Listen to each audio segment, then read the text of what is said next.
원래 이런 영상을 만들 생각은 전혀 없었는데 그 최근에 생긴 삼성 갤럭시북 합판 AS 이슈에 관해서 짧은 영상이라도 하나 남겨 넘어가지 않으면 안 될 것 같아서 이렇게 따로 영상을 찍게 되었습니다. 뭐 저한테 화가 나신 분들이나 그 관련해서 불편함을 느끼셨을 분들께 죄송하다는 말씀은 드리고 싶지만 제가 어쩌다가 삼성 갤럭시북 프로에 대해서 그런 영상들을 만들게 되었고 AS 센터에는 왜 찾아가게 되었는가 등에 대해서는 짧은 커뮤니티 게시글이나 댓글로는 절대 충분한 설명이 되지 않을 것 같고 오해가 오해를 불러일으키는 형국이 될 거라 생각했어요. 혹시 제가 지금 뭐 때문에 이런 얘기를 하는지 모르시는 분들은 제 이전 갤럭시북 리뷰 영상이랑 최근 커뮤니티 게시글들을 참고해주시면 될 것 같습니다. 그것들을 제가 지울 생각은 없으니까요. 자, 일단 제가 처음에 갤럭시북 합판을 휘는 영상을 왜 만들었냐, 그리고 노트북 모서리는 왜 망가졌냐, 그것부터 설명을 드릴게요. 갤럭시북 프로를 예약 구매하고서 저는 해외에 어떤 리뷰를 보게 됩니다. 라이너스 테크팁스 계열의 쇼트 서큐트의 갤럭시북 프로 리뷰 영상이 그것인데요. 그중 일부 내용을 보시면 합판 강성이 너무 약해서 뒤쪽에서도 클릭이 된다. You can click the trackpad by pushing the button.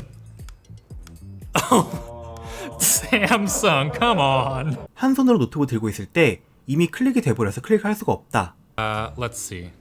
Oh, see, I can't click the touchpad when I'm holding it in my hand because it's already clicked.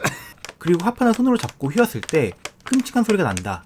This chassis, it's terrible. I didn't expect it to make that sound, but it really. 당연히 저는 이 영상을 보고서 경악을 했고 갤럭시북에 도착하고서 제가 가장 먼저 해본 일은 바디의 강성을 확인해보는 일이었습니다. 박스를 열자마자 리뷰에 나왔던 것처럼 합판을 잡고 좀 비틀어 보니까 리뷰에서 나왔던 것처럼 끔찍한 소리가 났습니다.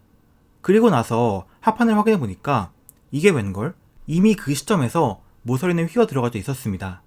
이게 왜 이러지? 하고 보니까 바디를 뒤틀면 합판의 모서리와 키보드 덱 사이가 맞닿으면서 그렇게 되는 것 같더라고요. 전 이걸 처음 만질 때 내가 노트북을 비틀면 이 노트북이 망가질 수 있겠구나 하는 미필적 고의는 없었습니다. 왜냐면 제가 사용해본 다른 어떤 노트북도 그 정도 비트는 정도로 기계에 문제가 생기는 건 없었거든요. 제가 수많은 노트북 리뷰를 하면서 CC의 강성을 확인한 적이 많으니까요. 그래서 저는 이 사안이 갤럭시북 프로의 설계상 결함이라고 판단했고 이걸 많은 사람들에게 알리기 위해서 합판을 뒤틀어서 소리를 낸 영상을 올린 겁니다. 그러니까 어그로를 끌기 위해 합판을 뒤틀었고 그 결과 모서리가 휘어졌다가 아니라 제가 경험한 문제를 알리기 위해서 어그로를 끌었다가 순서가 맞다고 생각합니다. 그러니까 제가 영상에서 보여드린 그 심한 비틀림 그 이전에 이미 기계에 데미지는 간 상태였습니다. 물론 영상을 찍는 과정에서 좀 더 심해지긴 했지만요.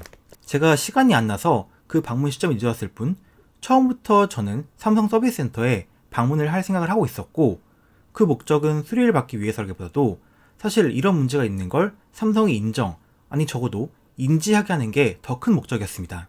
그리고 저는 그 논란에 삼성 케어 플러스에도 가입되어 있었습니다.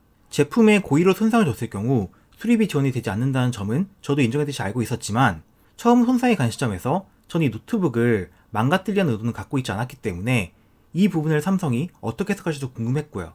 저는 의사지 변호사가 아니기 때문에 약관 한 문장 한 문장 해석하는데 능숙하진 않습니다. 그래서 전 삼성 수리기사분께 처음부터 제가 노트북을 잡고 비틀어 휜 다음에 문제가 생긴 것 같다 라고 말씀을 드린 겁니다. 어떤 분께서는 그걸 왜 기사님한테 굳이 고의로 했냐고 말했다고 하시던데 제 목적 자체가 노트북 무상 수리를 받기 위한 게 아니었기 때문에 그렇습니다. 이렇게 직접 보여드리면서 큰 힘을 주지 않더라도 딸깍딸깍 걸리는 소리가 나면서 합판에 손상이 갈 수 있을 것 같다. 이런 문제가 보고된 적 없느냐 하고 물어봤고요. 처음 듣는 소리라는 답변을 받았습니다. 그럼 혹시 삼성 케어 플러스에 파손 항목을 적용해서 수리비 할인은 불가능하냐 물어봤더니 그건 불가능하다고 답변을 받았습니다. 그리고 추가적으로 허벅지처럼 균일하지 않은 바닥에 올려놨을 때 합판이 휘면서 의도치 않은 클릭이 생기는 증상. Click the touchpad by just pressing down on the body. Yeah, I can click the touchpad by just pushing here. 여기에 대해서 혹시 들어본 적 있냐고 물어봤지만 거기에 대해서도 보고된 적 없는 증상이라는 답변을 받았고 이때 노트북은 내 모서리가 바닥에 닿은 상태로 쓰는 것이 기본인 물건이란 말씀을 기사분께서 하셨습니다. 이렇게 센터 방문을 큰 소득 없이 마치고 커뮤니티에 쓴 글이 바로 이겁니다. 아마 이 글을 어디선가 가져가서 제가 일부러 망가뜨린 노트북에 대해서 무상 ES를 요구했다 라는 식으로 해석을 하신 것 같은데 그건 제 생각엔 왜곡이 된 해석이 아닌가 싶습니다. 제가 제일 화가 났던 부분은 왜 내 노트북 안 고쳐주냐가 아니라 왜 합판 강성 문제에 대해서 파악도 못하고 있느냐 였거든요. 삼성 케어 플러스에 관해서는 사실 어느 정도 제가 적용받을 수 있지 않을까 기대한 건 사실이긴 했어요. 왜냐면 제 의지로 합판을 휜 건 맞지만 노트북에 처음 손상 갔을 당시에 제가 노트북이 손상될 수 있다는 사실을 인지하지 못하고 있었기 때문에요.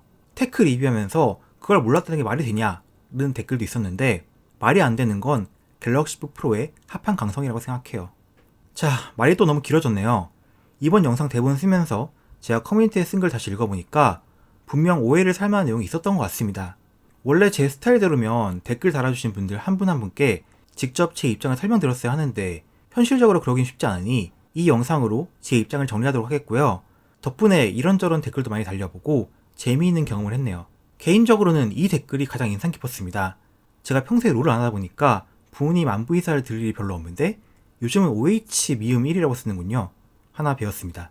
그럼 다음엔 리전 7이랑 GP66, 라이젠 세잔이랑 인텔 타이거레크 진영의 최상위 성능 노트북끼리 게임 성능 비교를 하는 영상 올릴까 합니다. 최대한 빨리 작업해 보겠습니다. 그럼 시청해주셔서 감사합니다.